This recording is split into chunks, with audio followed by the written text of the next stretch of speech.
दूसरा कुरिन्थियों 5 उसका 17 वचन। इसलिए यदि कोई मसीह में है तो वह नई सृष्टि है, पुरानी बातें बीत गई है, देखो सब बातें नई हो गई है। Hallelujah, praise the Lord. यहाँ पर लिखा है सो यदि कोई मसीह में है तो वह नई सृष्टि है, पुरानी बातें बीत गई। यहाँ पर हम लोग दो सृष्टि को देखते हैं, एक तो पुरानी और एक तो नई। पुरानी बीत गई है और अब वो नई सृष्टि बन गए हैं। परमेश्वर कैसे एक पुराने इंसान को मसीह में आने के बाद नई सृष्टि बनाता, ये उसका अपना तरीका है। हम लोग सोचते हैं कि हम तो वही हैं, हमारा बोलचाल वही है, हमारे काम वैसे, हमारे जान पहचान वैसे, पर ये दूसरा नई सृष्टि का अनुभव क्या है? ये वो अनुभव है जिसको हम लोग गवाही के रूप में बांटते हैं। वो उसका अनुभव वो है जो लोग जाकर उसके बारे में गवाहियाँ देते हैं। ये नया फेज जो परमेश्वर हमको देता है उसको जानने की जरूरत है। हम लोग सोचते हैं कि ये ऐसे ही लिखा है, हम मसीह में नई सृष्टि हो गए हैं, पुरानी बातें बीत गई है। पर वाकई हमको परमेश्वर जब अपने पास बुलाता है तो हमको एक नया चेहरा देने के लिए वो क्यों सोचता है, एक नई पहचान देने के लिए क्यों सोचता है? आपके पास भी परमेश्वर ने एक ऐसे चेहरे से एक दूसरे चेहरे में लाने के लिए कोशिश किया। अब देखो एक उड़ाऊ पुत्र, लूका उसका 15 अध्याय 17 से 20 वचन तक देखेंगे। तब वह अपने आपे में आया, तब कहने लगा, मेरे पिता के कितने ही मजदूरों को भोजन से अधिक रोटी मिलती है और मैं यहाँ भूखा मर रहा हूँ।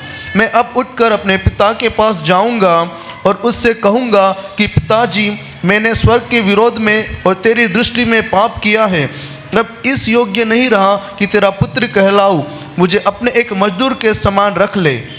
तब वह उठकर अपने पिता के पास चला। वह अभी दूर ही था कि उसके पिता ने उसे देखकर तरस खाया और दौड़कर उसे गले लगाया और बहुत चूमा। Praise the Lord, hallelujah. देखो ये जो लूका 15 अध्याय है, ये खोए हुओं का अध्याय कहलाता है ना। यहाँ पर किसी की भेड़ खो गई, तो किसी का सिक्का खो गया, किसी का बेटा खो गया, है ना। तो वो बोलता है कि जो खोया हुआ उसको ढूंढा जाता है। तो बाइबल बताती है कि मांगो तो तुम्हें दिया जाएगा, ढूंढो तो तुम पाओगे और खटखटाओ तो तुम्हारे लिए खोला जाएगा। अब ये उड़ाऊ पुत्र ने जो अपने सारे पैसों को अपने पिता से लेकर व्यर्थ बातों में उड़ा दिया, जब उसके अंदर पश्चाताप आया तो वो अपने घर में लौटने के लिए वो सोचता है। वो कहता है मेरे पिता के घर में कितने ऐसे मजदूर हैं जो भोजन से अधिक उनको खाना मिलता है, रोटी मिलती, और मैं यहाँ भूखा मर रहा हूँ। मैं अब उठकर अपने पिता के पास जाऊंगा और उससे कहूँगा कि पिताजी, मैंने स्वर्ग के विरोध में और तेरी दृष्टि में पाप किया है। उसके अंदर में क्या पश्चाताप आया? केवल मैंने अपने पिता के नज़र में गुनाह नहीं किया, परंतु अपने स्वर्गीय पिता के भी नज़र में गुनाह किया। वो स्वर्गीय पिता के भी नज़र में गुनाहगार महसूस करता है और अपने पिता का भी। ये उसके हृदय में एक परिवर्तन का चिन्ह है कि वो पश्चाताप कर रहा है और वो फैसला करता है कि मैंने स्वर्ग के विरोध में और परमेश्वर के विरोध में पाप किया। अगर वो उस चेहरे में जीता, पश्चाताप नहीं करता, तो शायद उसको जल्दी नाश होना पड़ता, वो मर जाता। परंतु उसने फैसला किया कि मैं पश्चाताप करूं। हम जब भी परमेश्वर के पास लौट कर आते, तौबा करते हैं, तो परमेश्वर हमें जीवन देता है, वो स्वर्ग का भागी बनाता है, मृत्यु को हटा देता है, जीवन बख्शता है। क्योंकि जितनों ने उसे ग्रहण किया उतनों को उसने अपनी संतान होने का अधिकार दिया। लिखा हुआ है यहां पर, मैं अब उठकर अपने पिता के पास जाऊंगा और कहूंगा कि पिताजी, मैंने स्वर्ग के विरोध में और तेरी दृष्टि में पाप किया है, अब इस योग्य नहीं रहा कि तेरा पुत्र कहलाऊं, मुझे अपने एक मजदूर के समान रख ले। वो क्या बोलता? मैंने अपना हक पुत्र का खो दिया, परंतु मुझे मजदूर के समान तू अपने पास रख ले। तब वो उठकर अपने पिता के पास चला। वह अभी दूर ही था कि उसके पिता ने उसे देखकर तरस खाया। उसके पिता को खबर दे दिए किसी ने दौड़कर, अरे तेरा वो बेटा जो गया था घर छोड़ के वो आ गया है, कहाँ है? तो दूर है। तो जब उसने देखा उसको तो दौड़कर उसको मिलने गया और उस पर तरस खाया। कैसी हालत होगी जब वो लौट कर आया? तो कंगाल था ना। कंगालों की हालत कैसे रहती? फटेहाल होगा, है ना। अच्छे कपड़े नहीं, कुछ भी नहीं, शायद कई दिनों से उसको नहाने के लिए नहीं मिला होगा, साबुन नहीं होगा, क्या करे? बहुत दुर्दशा में लौट कर आया। पर पिता ने देखा बेटा तो बेटा ही है ना, और उसको उस हालत में भी देखकर उस पिता ने क्या किया? उस पर तरस खाया और दौड़कर उसे गले लगाया और बहुत उसको चूमा। उसकी मलिनता, जब उसके नजरियों में उसके बेटे के लिए जो प्यार आया, वो मलिनता उसके सामने कुछ भी नहीं थी। आमीन। ये जो मोहब्बत उसके बेटे के लिए उसके अंदर में थी, वो उसकी दुर्दशा और उसकी वो जो हालत जो थी, बिगड़ी हुई हालत जो थी, उसके बीच में नहीं आ सकती थी। उसने वैसे हालातों में अपने बेटे को क्या किया? अपने गले से लगाया और उसको बहुत छुआ। पुत्र ने उससे कहा, पिताजी, मैंने स्वर्ग के विरोध में और तेरी दृष्टि में पाप किया है और अब इस योग्य नहीं रहा कि तेरा पुत्र कहलाऊं। परंतु पिता ने अपने दासों से कहा, झट अच्छे से अच्छा वस्त्र निकाल कर उसे पहनाओ। अभी घर के बाहर ही है वो, है ना, दूर ही है। तो पिता ने क्या बोला अपने नौकर चाकरों को? अच्छे से अच्छा वस्त्र निकालो और उसको पहनाओ और उसके हाथ में अंगूठी दो और उसके पांव में जूतियां पहनाओ। पांव में भी कुछ नहीं होगा, छल्ले जो थे वो सब गायब हो गए, है ना। पहनाओ और पला हुआ बछड़ा लाकर मारो ताकि हम खाएं और आनंद मनाएं। Praise the Lord. देखो, उस बेटे को एक नए फेस में लाने के लिए क्या करना पड़ा? सबसे पहले लौट कर आना पड़ा पिता के घर, पश्चाताप करना पड़ा, माफी मांगनी पड़ी। पिता ने तुरंत एक्शन किया, उसको 10 बात खरी खोटी बुला के धुतकारा नहीं, जाओ इसको थोड़ा सा पनिशमेंट दे दूं, बाद में देखूंगा, तरस खाऊंगा, ऐसा नहीं किया। झट उसने मिला, गले लगाया उसको और बोला कि इसको नए कपड़े दो और अंगूठी पहनाओ। अंगूठी ये अधिकार को दर्शाती। फिर से बाप ने उस बेटे को बेटे होने का अधिकार दिया। उसके पांव में जूतियां पहनाओ और पला हुआ बछड़ा कटवाओ। हम लोग जश्न मनाएंगे, हम लोग आनंद करेंगे। उसका कारण क्या है? वो बोलता है, क्योंकि मेरा यह पुत्र मर गया था फिर जी गया है, खो गया था अब मिल गया है, और वे आनंद करने लगे। आमीन। देखो, उस बेटे को उस पिता के घर का दरवाजा खोलने से पहले परमेश्वर ने क्या किया? उस पिता ने क्या किया? उसको तैयार किया। हालेलुया। हम परमेश्वर के उस स्थान में, महिमा के स्थान में जाने से पहले तैयार किए जाते, प्रायश्चित के वेदी के पास आते, पश्चाताप करते। प्रभु यीशु मसीह का लहू हमको साफ करता, वो हमको धार्मिकता का वस्त्र पहनाता है, फिर उसके बाद में वो हमको तैयार करता है और फिर उसके बाद में वो महिमा के स्थानों की ओर हमको लेकर चलता है। हालेलुया। पिता ने उसके लिए दरवाजा खोला, पर दरवाजे के अंदर एंट्री करने के पहले ही पिता बाहर ही जाकर उसको मिलता है और उसकी पूरी दुर्दशा को बदल देता है, और बदलने के बाद अपने साथ उसको लेकर जाता है और फिर उस घर में आनंद का भोज किया जाता है। वहां पर वो अपने खोए हुए बेटे को पाने के कारण आनंद मनाते हैं और वो पिता बहुत खुश होता है। उस बेटे को ये नयापन देखकर बहुत अच्छा लगा। अपने आप पर बहुत घृणा आ रही होगी, पश्चाताप कर रहा होगा कि देखो मेरे पिता का रिएक्शन कैसा मैंने सोचा था, पर वो वैसा नहीं है। उसने मुझे गले लगाया और अपने घर में लेकर आया। मेरे चीजों, पिता के पास जाने वालों के लिए वो दरवाजों को खोल देता है। हालेलुया। हमारे हृदय को परिवर्तित करके अपने पिता की ओर जाना है। हम संसार में कब तक खोए रहेंगे? कितने दरवाजे आपके लिए खोलेंगे? एक किसी ने खोला तो सुअर चराने के लिए दरवाजा खोला और सुअरों का खाना खाने के लिए दरवाजा खोला। कोई होटल नहीं खोला, कोई अपनी मेज नहीं खोली कि उसको बिठाकर खाना खिला सके। ये दुनिया जो दरवाजे खुलती है अपने से बेहतर नहीं, अपने से निपत्तर खाना खिलाने के लिए खुलती है। ये दुनिया अच्छे हालातों में हमको बैठाने के लिए दरवाजे नहीं खोलती है। बेहतर है कि हम जो अच्छे हालातों के लिए दरवाजा खुलता है उस खुदा के पास जाएं और वो आपको महिमा के स्थानों पे पहुंचाएगा। और वो बोलता है तुम्हारे लिए मैंने मेज लगाई है, तुम मेरे मेज के भागी हो और ये मेज तुम्हारे लिए है। हालेलुया। और एक उत्तम मेज के भागी प्रभु ने हमको बनाया। क्या आप लोग प्रभु की मेज में शामिल होते? हाँ, पहले ये मेज हमारे लिए नहीं थी जब हम दुनिया में थे, लेकिन आने के बाद में वो मेज हमने लगाया। ये सफलता और विजय की है, उसके जीवन को पहचानने की मेज है, उसके जीवन को पहचान कर धारण करने की मेज है। पिता ने उस बेटे को अपना एक नया वस्त्र दिया, नया जीवन दिया। राजा वो बादशाह के जैसा रहता था, एक धनवान के समान वो पिता रहता था। उसने अपने लायक उस बेटे को फिर से बनाया और एक नया चेहरा उसको दिया। हालेलुया। पर उसका एक बड़ा बेटा था जो उसके साथ रहता था, वो काम करता था, जो भी पिता बोलता था सारे काम करता था। वो उसने देखा कि मेरे घर में बहुत शहनाई बज रही है, धूमधाम हो रहा है, जश्न चल रहा है, क्या बात है?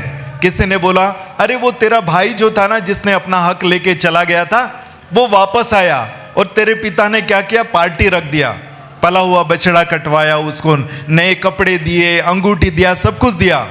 तो वो आया गुस्से में आकर क्या बोलता है, पिताजी मैंने ऐसा क्या किया, तेरी सारी आज्ञा पालन किया, तूने ये उड़ाऊ पुत्र के लिए सब कुछ किया, पार्टी रखा, लेकिन मेरे दोस्तों के साथ में आनंद करने के लिए तूने एक बछड़ा भी उठाकर ले जाने के लिए नहीं बोला। तो पिता बोलता है कि बेटे जो कुछ मेरा है वो सब कुछ तो तेरा है, तो जब चाहे उसको ले सकता था, परंतु ये तेरा भाई खो गया था, अब वो फिर से वापस आ गया है, इसलिए मैंने उस खोए हुए पुत्र के लिए एक मेजबानी रखी। हम आनंद करेंगे। परंतु उसका फेस जो था वो क्रोध में था, वो पिता के साथ रहकर भी वो चेहरा नहीं बदला था, पर एक बाहर जाकर बाहर की दुनिया देखकर वो चेहरा जो विकृत हो गया था वो फिर से वापस आया, एक नया चेहरा लेकर वो आया और पिता ने उसको एक नया सम्मान दिया। हालेलुया। बहुत बार पिता के साथ रहते हुए भी पुरानी सोच, पुराने विचार, पुराने उलझनों में रहते हैं, पर पिता बोलता है कि बदल जाओ। कब तक यहूदा बनकर साथ में घूमोगे, खाना खाओगे, वचन सुनोगे, कब तक नहीं बदलोगे?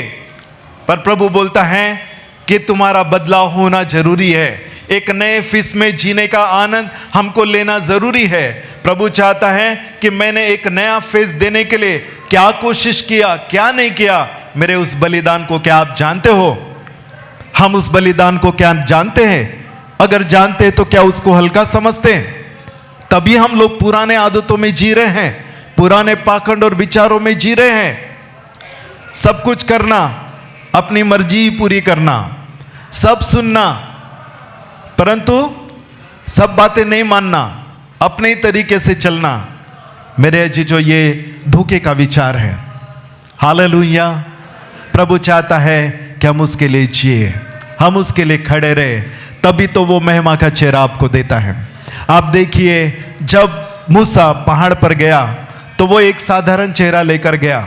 जब वहां पर पिता के साथ बात किया उसने, और जब वो लौट कर आया तो उसका चेहरा जैसा था वैसा था क्या? नहीं, उसका चेहरा क्या होने लगा? चमकने लगा। उसके चेहरे से सूरज के समान किरणें आने लगी। जब वो लौट कर आया तो एक महिमा का चेहरा उसको मिल गया। महिमा के चेहरे को लेकर आया वो, और उस चेहरे को लेकर जब लोगों के बीच में वो आया तब लोगों ने बोला, देखो देखो ये मूसा है। तो बोले सब कुछ तो अच्छा है, वो आ रहा है इतने दिन के बाद, लेकिन उसका चेहरा क्यों चमक रहा है? जो चमकदार चीज थी उसके तरफ उनका ध्यान था, उसका चेहरा चमक गया, उसके तरफ उनका ध्यान था। पाँव में क्या है क्या नहीं, वस्त्र फटे या नहीं, उसके हाथ में क्या है वो नहीं, पर चेहरा दिखाई दे रहा था, क्योंकि चेहरा चमक रहा था। हालेलुया। उन्होंने उसके चेहरे के लिए कमेंट्स किया, बोला ये मूसा देखो इसका चेहरा चमक रहा है। तो वो बोलने लगे, क्या यह परमेश्वर को देखकर तो नहीं आया, पिता के साथ मुलाकात करके तो नहीं आया? उन्होंने खुद उसकी गवाही दी। मूसा ने चिल्ला चिल्ला कर नहीं बोला कि भाइयों जल्दी आओ मेरे पास, मैंने आज पिता के साथ मुलाकात किया, परमेश्वर ने मुझसे बातें किया, उसने मुझे दर्शन दिया। उसको बोलने की जरूरत नहीं पड़ी। कौन बता रहा था लोगों को? वो चेहरा बता रहा था, वो बदला हुआ महिमा का चेहरा बता रहा था। उसके चेहरे से जो किरणें निकल रही थी वो परमेश्वर के तेज को रिफ्लेक्ट कर रही थी, वो बता रही थी, लोगों को उसकी पहचान दे रही थी। और वो खुद गवाही दे रहे थे लोग कि इसने परमेश्वर को देखा है, तभी इसका चेहरा चमकने लगा है। हालेलुया। मेरे जीजो, अगर आप किसी इंसान को मिलने के लिए आएंगे तो जैसा चेहरा लेकर आएंगे वैसे वापस जाएंगे, परंतु ये हो ही नहीं सकता कि अगर आप पिता का चेहरा देखने, प्रभु यीशु मसीह का साथ मिलने, उसका चेहरा देखने के लिए आएंगे और आप जैसे आए वैसे वापस चले जाए। ये कभी नहीं हो सकता। जब भी आप उसके पास आएंगे आपका चेहरा परिवर्तित होकर नजर आएगा। हालेलुया। ये एक पहचान देने वाला प्रभु यीशु मसीह का चेहरा अपनी छाप आपके चेहरे पर लगाता, उसका तेजोमय प्रकाश आपके चेहरे पर आता। आप कैसे भी क्यों ना हो, आपकी स्किन कैसी भी क्यों ना हो, डार्क रहे कुछ भी रहे, परंतु महिमा आपके चेहरे से प्रकट होगी। हालेलुया।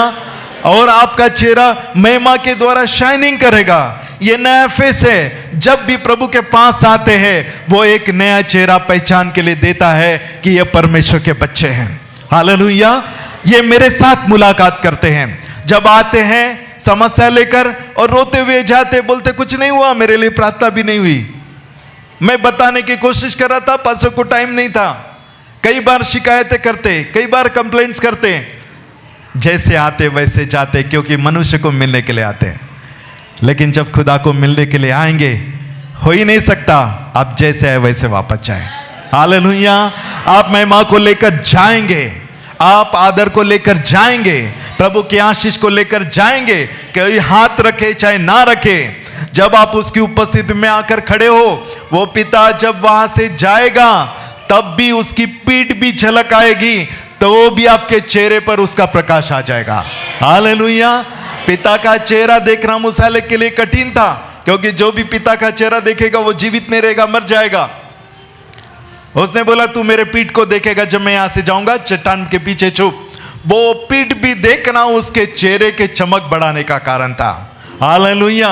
आप बोलो प्रभु मुझे तेरी पीठ भी दिखाई देगी, तेरा छोटा सा उपस्थिति का झलक भी दिखाई देगा, तब भी उसमें से निकलने वाली किरणें मेरे चेहरे को महिमा तक पहुंचाएगी। हालेलुया। Praise the Lord. क्या मेरी बात आपको समझ में आ रही? आज की शाम एक परिवर्तन की शाम है, एक अद्भुत बदलाव की शाम है। मैं आपको कुछ शब्द बोलकर, आपकी तकलीफों को देकर आपका विचार उस तकलीफों के तरफ नहीं डालना चाहता, परंतु मैं आपको तकलीफों से निकालने के लिए, उस महिमा के चेहरे को पाने के लिए आपका ध्यान में लेकर जाना चाहता हूं। मैं चाहता हूं कि अपनी नजरों को उठाओ, अपनी सोच को खड़ा करो। यहूदा बनकर जीने की कोई जरूरत नहीं है, पर यीशु मसीह के साथ चलते चलते हमें उसके पिता के घर को देखना है। और एक ने बोला कि तू कहाँ रहता मुझे दिखा, उसने बोला कि मैं जा रहता हूं, तू आप ही चलकर देख ले। हालेलुया। इधर से पता पूछ के कोई फायदा नहीं है, साथ साथ चलना है। हालेलुया। वो बोलता जहां पर मैं रहता हूं तुम मेरे साथ चलेगा तो वो घर, वो मंजिल जरूर तू देख पाएगा। अगर हम दूर से ही पूछेंगे और फैसला करेंगे बहुत दूर है नहीं जाऊंगा, तो पिता के घर तक नहीं। क्यों बोलता है तू मेरे साथ साथ चलकर देख ले? क्योंकि वो चाहता है हर एक मनुष्य उसके साथ साथ उसके पिता के घर में चलते हुए आए। हालेलुया। आपकी ये कोशिश हो, जब आप दुनिया को देखते हैं आप पता करते पर पीछे रह जाते, पर वो चाहता है कि पता बताना तुम्हारे लिए उतना आसान है तो बता तो दूंगा, परंतु मैं चाहता हूं बताने से अच्छा है तुम मेरा सफर तय करो, मेरा फासला तय करो मेरे पिता का। उसने बोला मेरे पिता के घर में रहने के बहुत सारे स्थान हैं, यदि नहीं होते तो मैं तुमको कह देता। देखने की इच्छा है तो चलना भी पड़ेगा। हालेलुया। बहुत लोग देखना चाहते, सुनना चाहते, चलना नहीं चाहते। नया फेस, एक सेकंड फेस, एक अच्छा चेहरा है। हालेलुया। मेरे चीजों, पुराना चेहरा जब तक नहीं जाएगा नया नहीं आएगा। पुराने स्वभाव को प्रभु बदलना चाहता है, एक नया चेहरा हमको प्रभु देना चाहता है। नए फेस को जानना है कि उसने कैसे हमारे लिए सैक्रिफाइस किया। आइए हम लोग देखेंगे यशायाह नबी की किताब, उसका 52 अध्याय, उसका 14 वचन। जैसे बहुत से लोग उसे देखकर चकित हुए, क्योंकि उसका रूप यहाँ तक बिगड़ा हुआ था कि मनुष्य का सा न जान पड़ता था, और उसकी सुंदरता भी आदमियों की सी न रह गई थी। Praise the Lord. अब देखो यहां पर प्रभु यीशु मसीह के बारे में क्या बोला गया है। उसका चेहरा कैसा हो गया था? फिर से पढ़ो। जैसे बहुत से लोग उसे देखकर चकित हुए, क्योंकि उसका रूप यहाँ तक बिगड़ा हुआ था कि मनुष्य का सा न जान पड़ता था। अब ये प्रोफेटिक वर्ड है, यशायाह नबी ने बोला उसका चेहरा इतना विकृत हो गया था कि वो मनुष्य का सा नहीं जान पड़ता था। लोग उसको देखकर डर गए, चकित हो गए। यशायाह नबी की किताब, उसका 50 अध्याय 6 वचन में देखेंगे। 50। मैंने मारने वालों को अपनी पीठ और गलमोच नोचने वालों की ओर अपने गाल किए। अपमानित होने और उनके थूकने से मैंने मुंह न छिपाया। देखो यहां पर बोलता है कि मैंने पीठ भी दिया और गाल नोचने वालों को अपने गाल भी दे, उसके दाढ़ी के बाल भी नोचे गए। अपमानित होने के लिए भी मैंने अपने आप को पीछे नहीं किया। आगे, क्योंकि प्रभु यहोवा मेरी सहायता करता है, इस कारण मैंने संकोच नहीं किया, वरन अपना माथा चकमक के समान कड़ा किया, क्योंकि मुझे निश्चय था कि मुझे लज्जित होना न पड़ेगा। Praise the Lord. लोगों ने थूका भी उसके चेहरे पर, परंतु वो बोलता है कि मैं इसके लिए अचंबा नहीं किया, क्योंकि मुझे पता था मेरा परमेश्वर क्या करेगा, मुझे महिमा तक पहुंचाएगा। हालेलुया, मेरे लिए अद्भुत काम करेगा। ये चेहरा जो लोगों के लिए एक डरावना विकृत चेहरा था, क्या प्रभु यीशु मसीह का चेहरा क्या विकृत था? कैसा था? डरावना चेहरा लेकर वो लोगों के पास घूम रहा था। एक महिमा का चेहरा था उसके पास में, वो दया का चेहरा, आदर का चेहरा, प्रेम का चेहरा लेकर वो घूम रहा था। वो वहां पर जो अच्छे परिवार में पैदा हुआ, वो एकदम हट्टे कट्टे, टॉल, सुंदर, अच्छी स्किन वाले पर्सनैलिटी में वो वहां पर घूम रहा था। उसके चेहरे की सुंदरता थी, तो बोला गया उसके चेहरे की सुंदरता जाती रही। सुंदर चेहरा जो था वो विकृत होने लगा, सुंदरता उसकी जाती रही। पर वो बोले कि मुझे भरोसा है मेरे परमेश्वर पर कि वो मेरे माथे को ऊंचा करेगा, मेरे सिर को वो क्या करेगा, ऊंचा करेगा। इसका मतलब महिमा देगा, वो मुझको लज्जित होने नहीं देगा। दाऊद कहता है कि मैं परमेश्वर की ओर ताकता हूं, मेरा भरोसा उस पर है, और इसलिए मैं लज्जित नहीं होगा, मेरा मुंह काला नहीं होगा। और ये भी बोलता है, उसके लिए प्रोफेसी हुई। अब इस चेहरे के बारे में वो जो भी जानता है, वो अब पौलुस ने क्या बोला उस चेहरे के बारे में देखेंगे, गलतियों 6:14। पर ऐसा न हो कि मैं अन्य किसी बात का घमंड करूं, केवल हमारे प्रभु यीशु मसीह के क्रूस का, जिसके द्वारा संसार मेरी दृष्टि में और मैं संसार की दृष्टि में क्रूस पर चढ़ाया गया हूँ। यहाँ पर वो बोलता है कि मैं किसी और बात पर घमंड नहीं करता हूँ, परंतु मैं क्रूस पर चढ़ाए हुए मसीह पर घमंड करता हूँ, जहाँ पर संसार मेरी दृष्टि में और मैं संसार की दृष्टि में क्रूस पर चढ़ाया गया हूँ। मैं किसी और बात पर घमंड क्यों करूँ, क्योंकि मैं तो क्रूस पर चढ़ाए गए मसीह पर घमंड करता हूँ। ये क्यों ऐसा बोलता कि क्रूस पर चढ़ाए हुआ जो मसीह है उस पर मैं घमंड करता हूँ। प्रभु यीशु मसीह क्रूस पर अच्छे हालातों में चढ़ाए हुए थे क्या, जिस पर घमंड कर सके? पर वो बोलता है कि मैं क्रूस पर चढ़ाए हुए मसीह पर घमंड करता हूं। वो प्रभु जो है, जो महिमा का प्रभु, वह हमारा उद्धार करता है, वह अच्छा चरवा है, वो भोर का चमकने वाला सितारा है, और वो महिमा की आशा है हमारे लिए। उसके बारे में क्या क्या नहीं कहा गया बाइबल में, कि वह हमारे लिए मार्ग, सत्य, जीवन है, वो भेड़ों का प्रधान रखवाला है, वो सृष्टिकर्ता परमेश्वर है। ये भेद हाकिमों ने नहीं जाना, यदि वे जानते तो तेजो में प्रभु को क्रूस पर नहीं चढ़ाते। पर पौलुस ने इस भेद को जाना और वो बोलता है, वो जो चेहरा जिसके सिर पर कांटे हैं, जो लहूलुहान चेहरा है, उस चेहरे पर मैं घमंड करता हूं, क्रूस पर चढ़ाए हुए मसीह पर घमंड करता हूं। ये चेहरा देखकर मैं घमंड करता हूं। क्यों ऐसा कहता है? क्या प्रकाशन उसको मिला? वो बोलता है कि वो परमेश्वर का निर्दोष मेमना है, फिर भी वो क्रूस पर ऐसी मौत मरा जो भयानक थी, ऐसी मृत्यु को वो मरता है।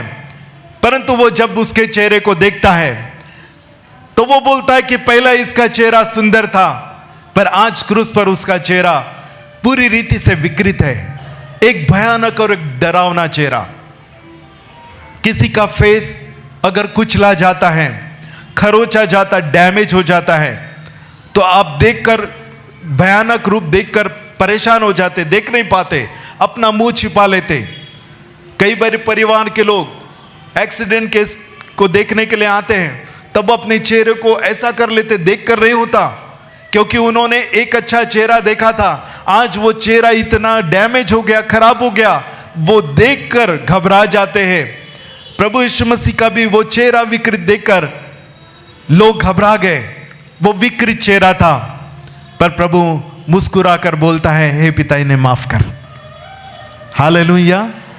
एक महिमा के प्रभु को उस महिमा के पिता के साथ बात करते हुए देखते हैं। वो कह रहा है क्षमा कर दे। इतनी सजा देने के बाद भी उनके लिए क्षमा की बातें बोलता है। मेरे जो प्रभु यीशु मसीह का चेहरा क्यों विकृत हुआ? इसलिए विकृत हुआ क्योंकि उसके चेहरे की सुंदरता हमारे पास आ सके, उसके चेहरे की सुंदरता हमारे चेहरे पर आ सके। इसलिए उसने अपनी सुंदरता को हमारे लिए गवाही दी और हमारी बदसूरती को ले लिया, हमारे विकृत चेहरे को, बदनाम चेहरे को, खराब चेहरे को अपने ऊपर ले लिया और एक महिमा का चेहरा उसने त्याग दिया, ताकि वो महिमा का चेहरा आपके पास आ जाए और आप नए फेस में जी सको। वो महिमा का प्रभु है, वो महिमा का चेहरा देता है। सेकंड फेस देने के लिए उसने अपने चेहरे की कुर्बानी किया। पौलुस ने इस बात को जाना। लोगों ने, रोमी लोगों ने नहीं जाना इस भेद को, नहीं तो तेजो में प्रभु को वो क्रूस पर नहीं चढ़ाते। परंतु जिसने भी जाना वो अपने जीवन को बदलता है। पौलुस ने जाना ये महिमा का प्रभु क्रूस पर विकृत चेहरा लेकर चढ़ा, मेरे खराब चेहरे को लेकर अपना सुंदर चेहरा मेरे चेहरे पर डालकर आज एक डरावना व्यक्तित्व वाला पौलुस बदल गया और उसने महिमा का चेहरा लेकर प्रभु लोगों के बीच में चलना चालू किया, लोगों को सांत्वना दी, लोगों के लिए दुआएं की। प्रभु ने बहुतायत से उसको इस्तेमाल किया। कई लोगों को उसने अपने गले से लगाया, कई लोगों को वो उजाड़ता था, मारता था, परंतु उसने उस प्रभु के साथ मुलाकात करके उसकी कीमत जानी। जिस नाम से मैं लोगों को परेशान करता था, परंतु उसका चेहरा आज मेरे घमंड का कारण है। जब मैं उस चेहरे को देखता हूं तो नजर आता क्रूस पर मेरा चेहरा लेकर मेरा प्रभु मर गया, मेरा चेहरा लेकर वो वहां पर क्रूस पर कुर्बान हो गया और अपनी सुंदरता मेरे चेहरे पर डाल दी। हालेलुया। वो महिमा का चेहरा आपको प्रभु ने दे दिया है। हालेलुया। एक कीमती चेहरा आपको मिला है, उसके पुत्र का चेहरा आपको मिला है। पिता ने अपने सुंदर बेटे को, उसके चेहरे को विकृत होके अपनी सुंदरता आपके चेहरे में डालने के लिए अनुमति दे दिया। पिता ने भी जब उसको देखा अपना मुंह फेर लिया, उसको देखा नहीं गया, क्योंकि मनुष्य की दशा ऐसी है, पिता देख नहीं सकता उसको। हमारा चेहरा इतना खराब है, उसको देख नहीं सकता। वो चेहरा जब उसके बेटे के ऊपर आ गया और उसकी महिमा, उसकी सुंदरता चली गई, वो आपके पास पहुंचाई गई, तब पिता ने देखा, अपना चेहरा फेर लिया। फिर वो पीड़ित होकर बोलता है, हे पिता, तूने अपना चेहरा क्यों फेर लिया? मैंने ऐसा क्या किया?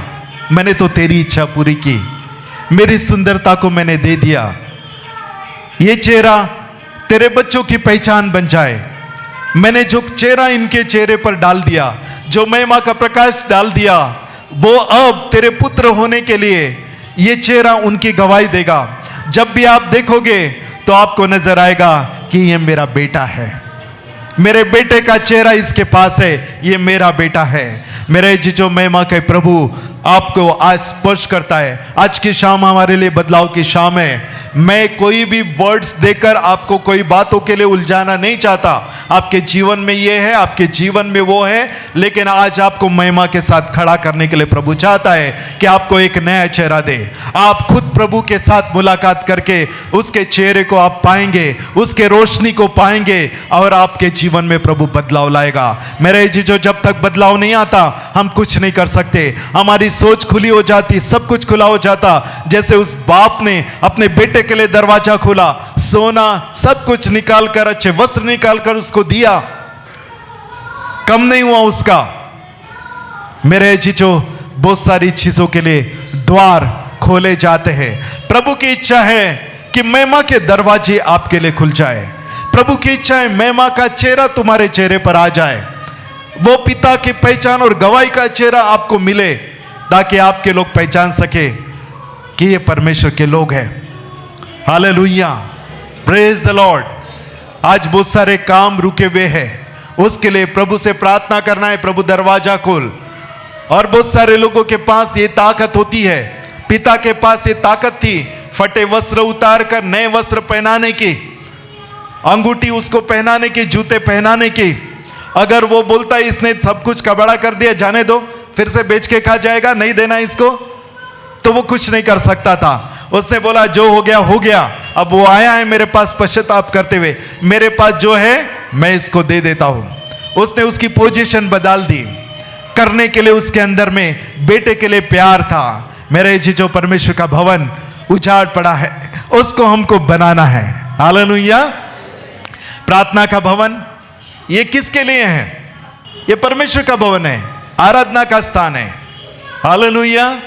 ये किसका है? ये परमेश्वर का भवन है। क्या करने के लिए?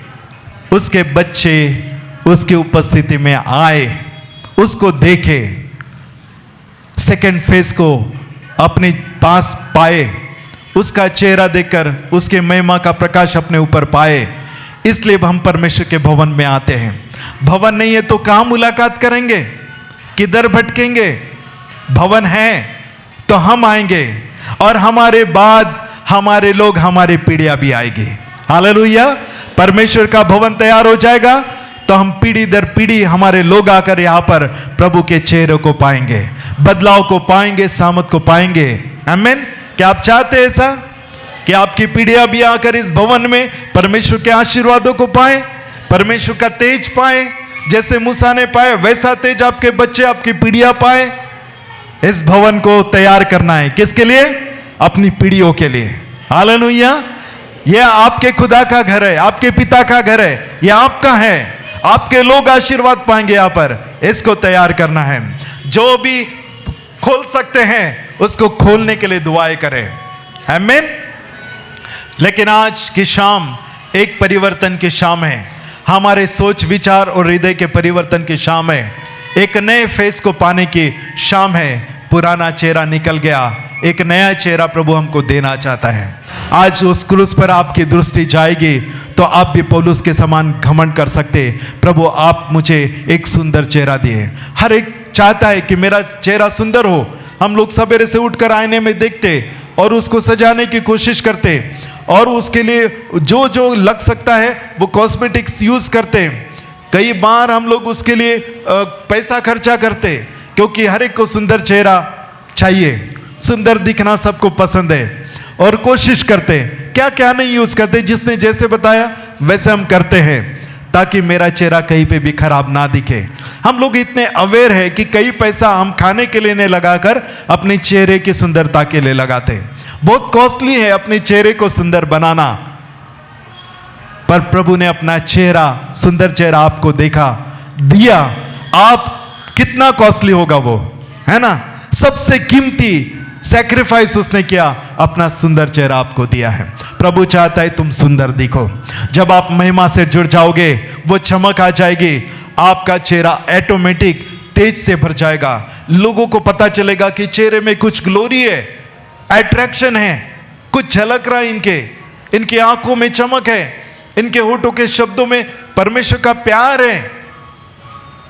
एक सभ्यता है, एक अच्छा व्यवहार है।